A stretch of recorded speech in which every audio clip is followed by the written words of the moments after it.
बिस्मिल्लाहिर्रहमानिर्रहीम। अस्सलाम वालेकुम स्टूडेंट्स। आज हम हाइड्रोजन स्पेक्ट्रम को डिस्कस करेंगे आज की वीडियो में। Spectrum of hydrogen atom. इससे पहले हम स्पेक्ट्रम को समझेंगे कि स्पेक्ट्रम क्या है।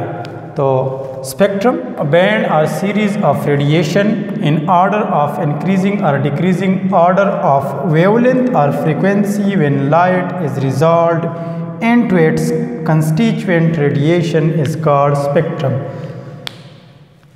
कहते हैं कि जब लाइट को स्प्लिट किया जाता है और स्प्लिट करने के बाद जो उसकी सीरीज ऑफ रेडिएशंस या बैंड्स या लाइंस आते हैं किसी प्रिज्म से या किसी डिवाइस से पास करने के बाद, और रेडिएशन या लाइन किस फॉर्म में होते हैं? इंक्रीजिंग और डिक्रीजिंग ऑर्डर ऑफ फ्रीक्वेंसी या वेवलेंथ में होते हैं, फ्रॉम हायर टू लोअर और लोअर टू हायर फ्रीक्वेंसी और एनर्जी के फॉर्म में।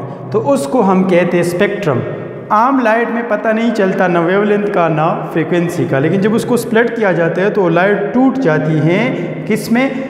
कंस्टिट्यूएंट लाइंस में या कंस्टिट्यूएंट कंपोनेंट्स में वो लाइट टूट जाती हैं इन ऑर्डर ऑफ इंक्रीजिंग और डिक्रीजिंग फ्रीक्वेंसी और वेवलेंथ। उसको कहते हैं क्या? स्पेक्ट्रम।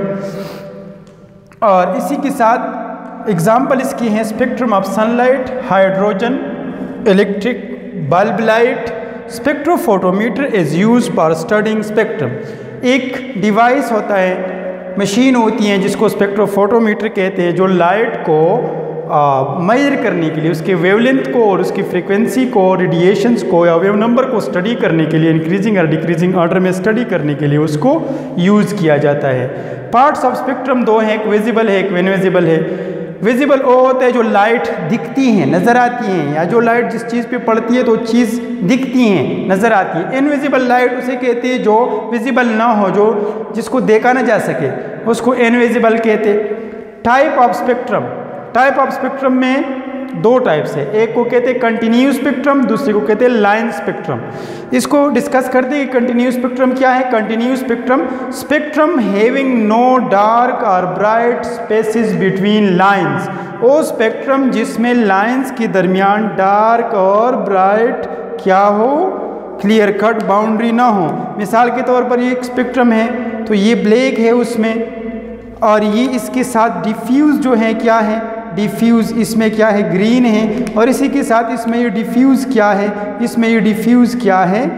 रेड है। तो अगर हम देखें तो इन लाइंस में या इन कलर्स में कोई क्लियर कट बाउंड्री नहीं है, तो इसको कहते हैं continuous spectrum. Easy rainbow, sunlight, tungsten lamp, ये क्या है? एग्जाम्पल है कंटिन्यूस स्पेक्ट्रम की, जिसमें लाइंस के दरमियान कोई क्लियर कट बाउंड्री नहीं होती, जो दो कलर्स होते हैं एक दूसरे के अंदर डिफ्यूज़ होते हैं, मिले हुए होते हैं, उनको डिस्टिंग्विश आसानी से नहीं किया जा सकता, उसको कहते हैं कंटिन्यूस स्पेक्ट्रम। दूसरा है, इसमें दूसरा है लाइन स्पेक्ट्रम। तो अगर लाइन स्पेक्ट्रम को हम देखें,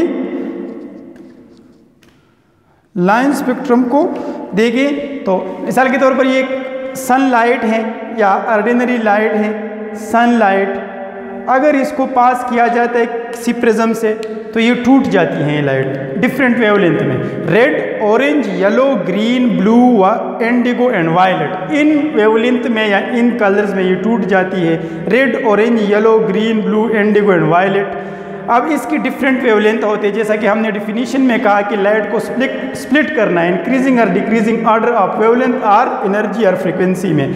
तो वेवलेंथ, रेड की जो वेवलेंथ होती है 620 टू 720, और इसी तरह ऑरेंज की 590 टू 520, येलो की 570 टू 590, ग्रीन की 500 टू 570 और ब्लू के 460 टू 500, इंडिगो की 440 टू 460, वायलेट की 400 टू 440। तो इसकी वेवलेंथ सबसे कम है तो इसकी एनर्जी सबसे क्या है? ज़्यादा है। इसकी वेवलेंथ सबसे ज़्यादा है तो एनर्जी सबसे कम होगी, क्योंकि एनर्जी और वेवलेंथ का इन्वर्स रिलेशन है।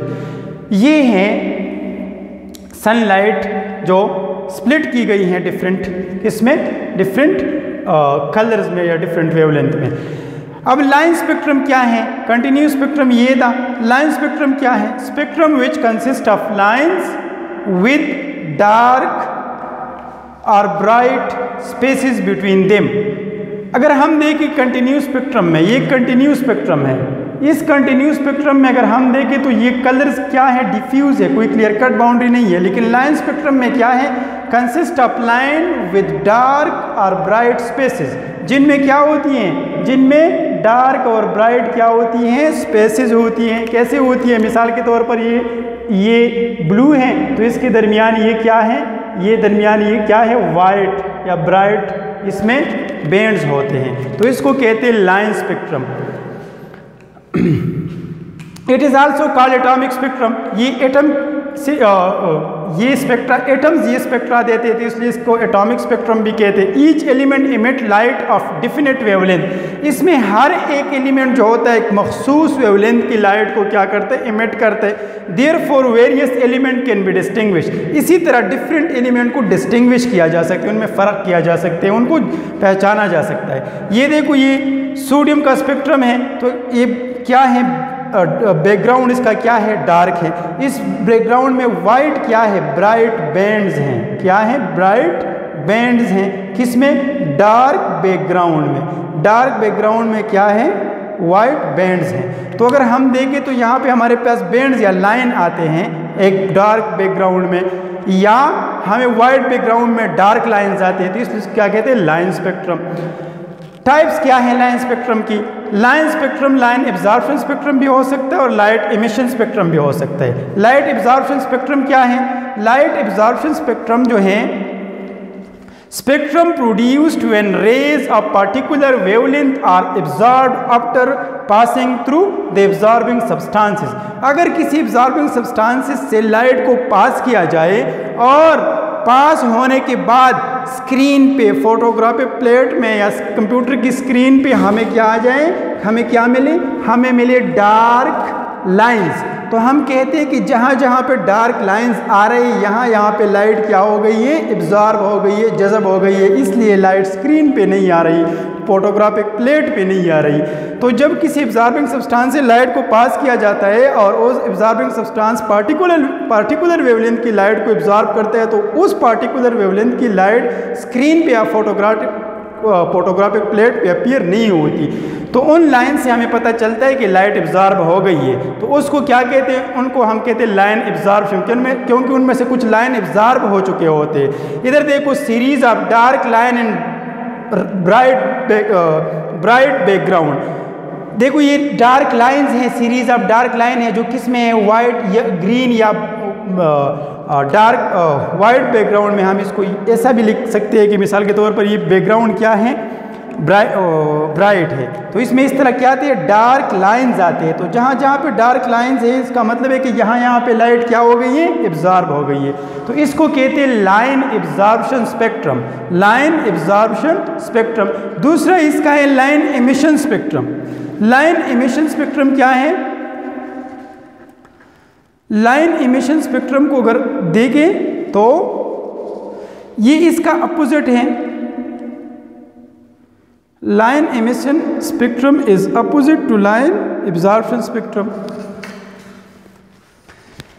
Line emission spectrum, line spectrum produced from the radiations emitted by substance called the emission spectrum.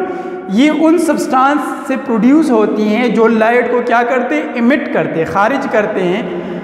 तो जो स्पेक्ट्रा हमारे पास आता है उसको हम क्या कहते हैं, line emission spectrum. It produces bright lines with dark background. इसमें अगर हम देखें तो बैकग्राउंड क्या है, डार्क है, और ये लाइंस जो हमारे पास आ रही हैं ब्राइट रेड हैं या ब्लू हैं या क्या है, ग्रीन है। तो हमारे पास क्या आ गए हैं, ये लाइंस आ गए हैं डार्क बैकग्राउंड में, क्योंकि पहले कोई लाइट नहीं थी, अब लाइट इमिट हो रही है। तो जिस जिस वेवलेंथ पे लाइट इमिट होगी उसी वेवलेंथ पे हमें क्या मिलेंगे, लाइंस मिलेंगे।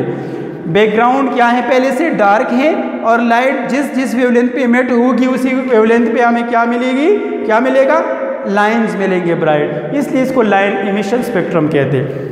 Spectrum of hydrogen atom, spectrum हम हाइड्रोजन एटम की तरफ आते हैं। हाइड्रोजन एक एटम है, तो इसमें क्या होता है, इसमें लाइन स्पेक्ट्रम होगा। लाइन स्पेक्ट्रम को डिस्कस करेंगे इसमें।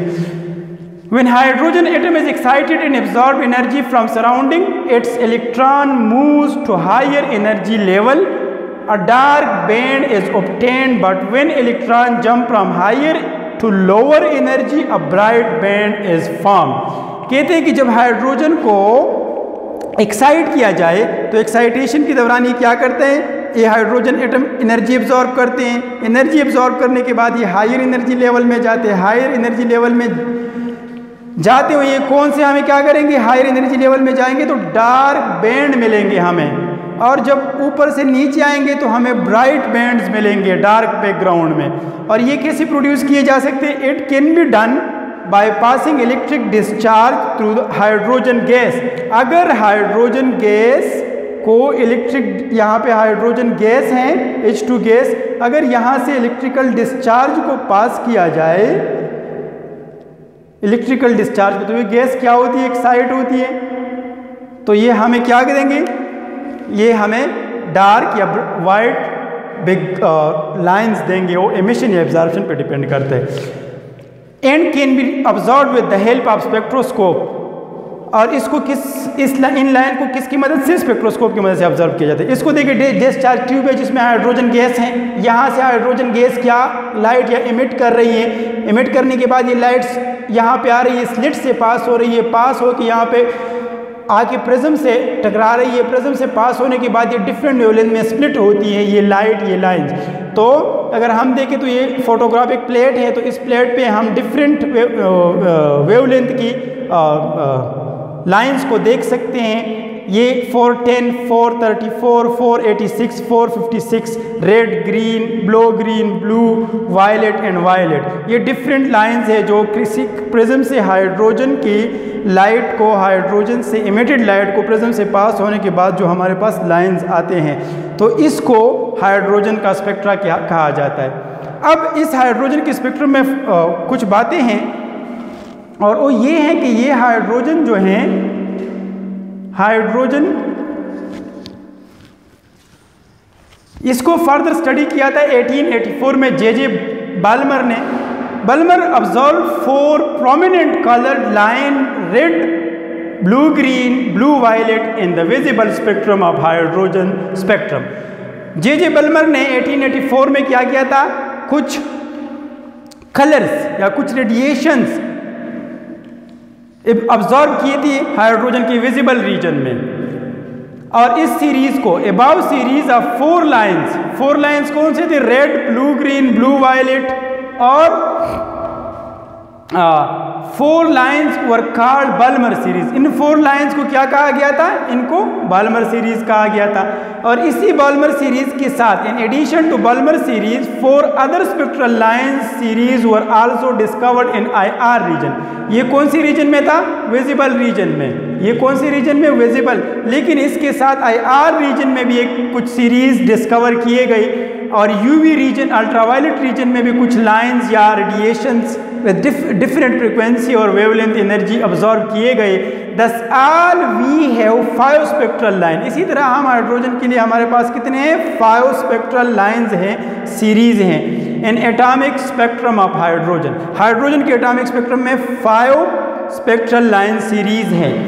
उसमें से कुछ विजिबल रीजन में है, कुछ IR रीजन में है, और कुछ UV अल्ट्रावायलेट रीजन में है। उन सीरीज को नीचे डिस्कस किया गया है। उन सीरीज में से सबसे पहले लाइमन सीरीज। लाइमन सीरीज कौन सी रीजन में, UV रीजन में है। और ये कब होता है, ये लाइमन सीरीज या ये लाइट कब इमिट होती है, एब्जॉर्ब होती है, कब हासिल होती है, is obtained when electron return to its ground state. ये तब ये लाइट इमिट होती है जब इलेक्ट्रॉन वापस आता है higher to lower energy level ground state में। कौन सी शेल में, N1 शेल में आता है। कहाँ से आता है, या 2, 3, 4 से। जब N1 में पहले शेल में आता है तो उस सीरीज ऑफ लाइन को, वो जो लाइट इमिट होती है, उन सीरीज को हम क्या कहते हैं, उस सीरीज को हम Lyman series. Balmer series visible region में अपीयर होता है, और ये obtained when electron return to second energy level. जब इलेक्ट्रॉन सेकंड एनर्जी लेवल को वापस होता है, वापस आता है N2 को। कहाँ से, N1 सेकंड एनर्जी लेवल में आता है N2, कहाँ से 3 से 4 से 5 से 6 से।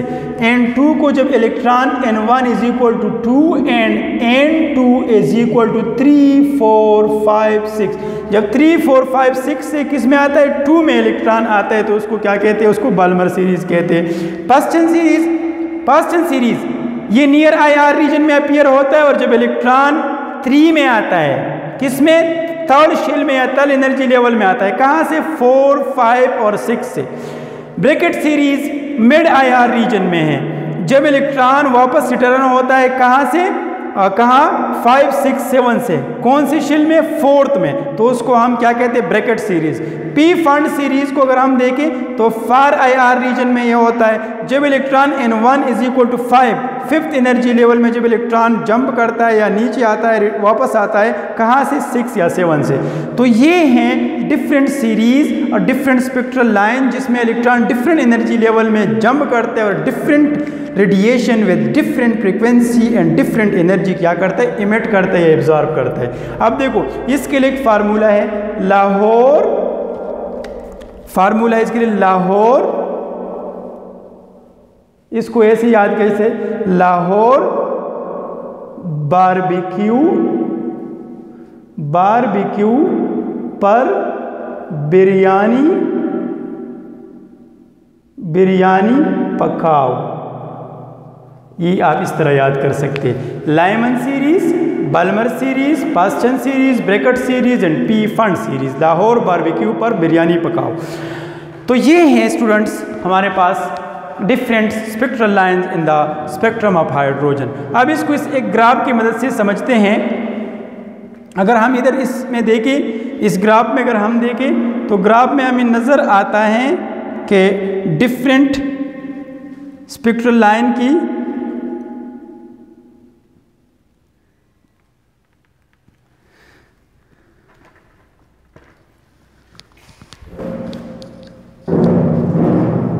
इधर अगर हम देखें तो ये न्यूक्लियस है, ये 1 2 3 4 5 ये शेल्स हैं। तो यहाँ पे इलेक्ट्रॉन आयोनाइजेशन है। आयोनाइजेशन मीन कि कोई एटम आयोनाइज हुआ, एक्साइटेड स्टेट में गया है, उससे इलेक्ट्रॉन निकल गए हैं, शेल्स में शिफ्ट हो गए हैं, या इलेक्ट्रॉन को एनर्जी मिली है तो डिफरेंट एनर्जी लेवल्स में गए हैं। अब बाल्मर सीरीज में क्या होता है, बाल्मर सीरीज में एब्जॉर्प्शन में इलेक्ट्रॉन सेकंड शेल से थर्ड में, फोर्थ में या फिफ्थ में जाता है। लाइमन सीरीज क्या है, एमिशन है, तो इलेक्ट्रॉन वापस नीचे जाएगा हायर से लोअर एनर्जी लेवल में।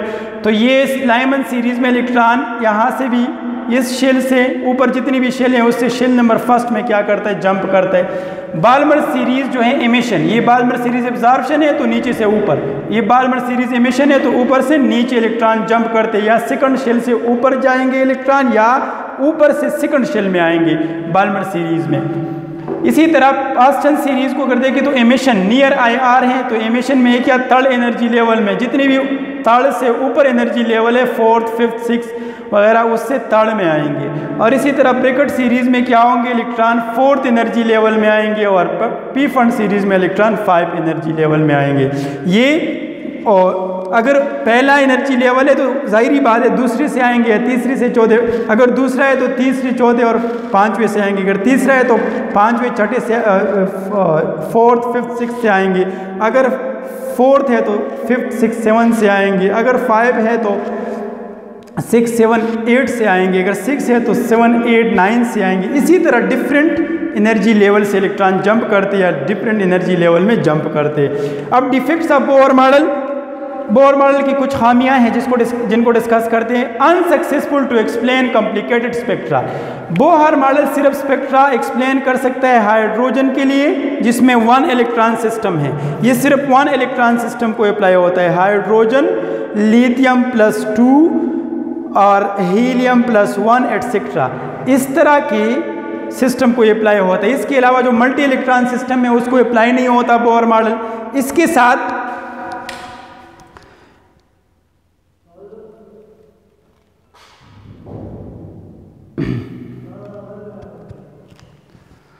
साथ can not explain multiplicity of line. Multiplicity of line का मतलब है कि ये एक लाइन है, जब फर्दर इनको स्टडी किया है तो ये ही एक लाइन स्प्लिट होता है डिफरेंट लाइन में, तो इनको डिस्कस नहीं किया उन्होंने।